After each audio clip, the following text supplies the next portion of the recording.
came and took over the Etruscans and began and created and unified all of those territories and created a republic first. It was referred to as the Republic of Rome. It was ran by a senate, much like America, and then as time went on, it became a military force in the world. Now they were in their conception and growing and developing into an empire, while the Greeks had already had the word. And let me say this, we have it, and I don't have it with me.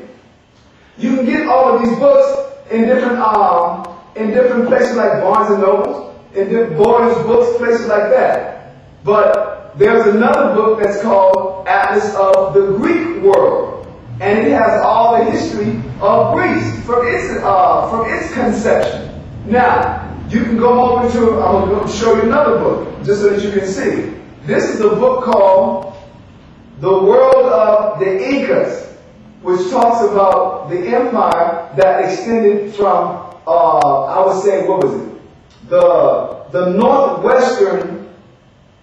northwestern coast of South America, all the way down to the southwestern coast of South America. Today those places are called geographically Chile, Peru, Chile, part of Argentina. That was the great Inca Empire, or as the historian refers to it as the world of the Incas.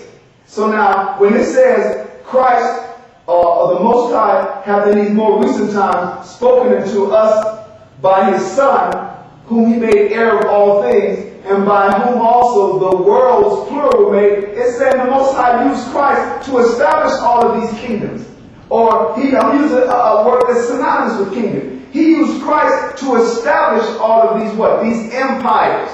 Or as the scriptures say, He used Christ to establish all of these worlds. Okay? The Babylonian world, the Egyptian world, the Assyrian world, the Greek world, the Persian world, the Roman world. And then later on, let me say this. I won't keep this on here because it also lets you know that the Incas, or the world of the Incas, was one microcosm of the entire New World, which was more than just the Incas. The New World consisted of the so-called Native Americans from North America, from Canada all the way to Mexico.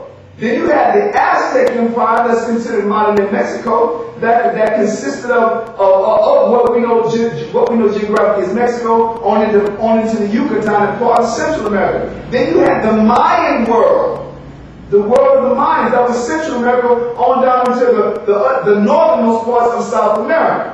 So you got, and all of this in its entirety, including the Caribbean, because those were the places where Christopher Columbus made his first, or his 4 voyages. He didn't come to the mainland. He got to the islands, El Salvador, Santo Domingo, Cuba, places like that, that were referred to also as the New World. So this was just one subculture within the overall New World, and it was referred to as the world of the Incas.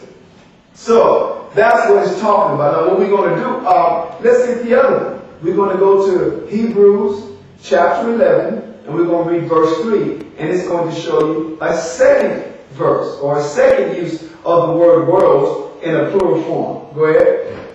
Hebrews chapter 11, verse 3. Through faith, we understand that the worlds... Through faith, meaning our belief in the Most High, we understand that the what? The worlds... The worlds, could you spell it there also? W-O-R-L-D-S. The worlds were what? Were framed by the word of God. In other words, when it said the world was framed by the word of God, the world is saying these kingdoms that were set up, they were set up by the word of the Most High. What does that mean? That means the Most High prophesied that these kingdoms would be. That's all. Ezra prophesied, the book of 2nd Ezra, chapter 13, prophesied about the Native Americans and all the inhabitants of the New World coming over here, escaping from the Assyrian Empire. It's all there. So every kingdom, including the New World that we come to know through history, it was all set up by the Most High's word. How do we know that it was framed? It says framed, meaning created, set up by the word of God, because the Most High, through His prophets, prophesied that these things would come. He prophesied to Daniel that Babylon would be the first in the line of a succession of kingdoms that would take place. It prophesied that the Persian and Median Empire would overthrow Babylon. It prophesied that the Greeks would overthrow the Persians and the Medes. And it prophesied that the Romans would overthrow the Greeks, annex all their territories, and go on and take on the eagle as an empire, or the eagle as an emblem of their empire. And then it says it would spread its wings over the entire compass of the earth. These are all prophecies that's found in the book of 2nd Ezra. So those kingdoms which we're in right now, we're in the last leg of the Roman Empire. The eagle that's spoken of by Obadiah also. All of these things that we're reading is in the scriptures. So when it says the word of the worlds, plural, were framed by the word of God, is talking about the Most High's prophets. The Most High spoke to his prophets to prophesy about these kingdoms that will be created, that will be risen up, and that will fall. And let me say this.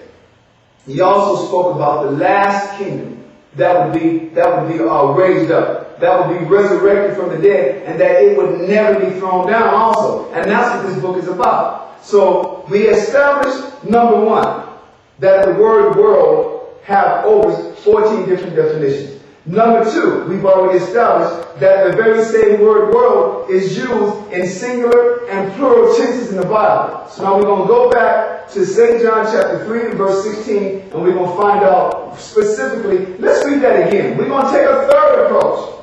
Alright? The third approach that we're going to take is we're going to establish that when the Lord said, or when the scriptures say, that when God so loved the world, he's not saying that he loved everybody in the world. We're going to read it. So one of the things that we do know is that the Bible does not contradict itself. So we're going to use these scriptures to show you why does it seem like people think the Bible, or people say the Bible contradicts itself. Why is that a conclusion that they come up to? Because they don't understand the different senses in which the word world is being applied. Okay? So you're at St. John chapter 3 verse 16 again. I want you to read that. Yeah. St. John chapter 3 and verse 16. Read it. For God so loved the world that he gave his only begotten Son, that whosoever believeth in him should not perish, but have everlasting life. Now let's go and see this. If God so loved the world, then why does he, when you go to 1 John chapter 2 and verse 15 through 17, is this the same world that God loved? We get ready to read something else about the world. Now this, when it says 1 John, this is talking about, this was written by one of Christ's apostles, one of the 12 apostles, St. John, one of those who walked with Christ, who was taught personally by Christ. So when you read 1 John chapter 2 and verse 15 through 17, St. John chapter 3 verse 6, and this is the same author. St. John chapter 3 verse 16 is the same person who wrote 1 John chapter 2, excuse me, and verses 15 through 17. So St. John chapter 3 verse 16 says God loved the whole world. 1 John, let's see what it has to say. Go ahead, brother. 1 John chapter 2, verse 15 to 17. Love not the world. That's an order. He says, love not the world. In other words, don't love the world. You mean what? The same one that God loved? So John, the apostle John, in his gospel, in chapter 3, verse 16 tells us that God loved the world, but then he comes back in his letter, in his epistle, telling us not to. It said, love not the world, go ahead. Love not the world, neither the things that are in the world. Go ahead. If any man love the world, the love of the Father is not in him. Listen to that. If you love the world, the love of the house. Listen, that shows you. It can't be talking about the same two entities. If any man love the world, the love of God, it says, written. The brother said the Father, but it's written, the love of God is not in him. Go ahead. Verse 16. For all that is in the world, the lust of the flesh. Now it tells you what, quote, this life, this world, this time, this era, what it's about. The lust of the flesh. The term lust means desire. So this life is all about a person what? Satiating. It's all about self-gratification. In other words, it could be somebody's into just eating. You think about, look at all the places that we come from. Look at the places like America. Look at the places like London. Anything come to your mind to eat, you can go and get it. You know what? Let me show you. This is bad too. It might not seem like it's part of the topic, but it is. Because it's part of what the most I don't like about the world. How is it that in places like London, you can eat pineapple all year round? How is it in places like,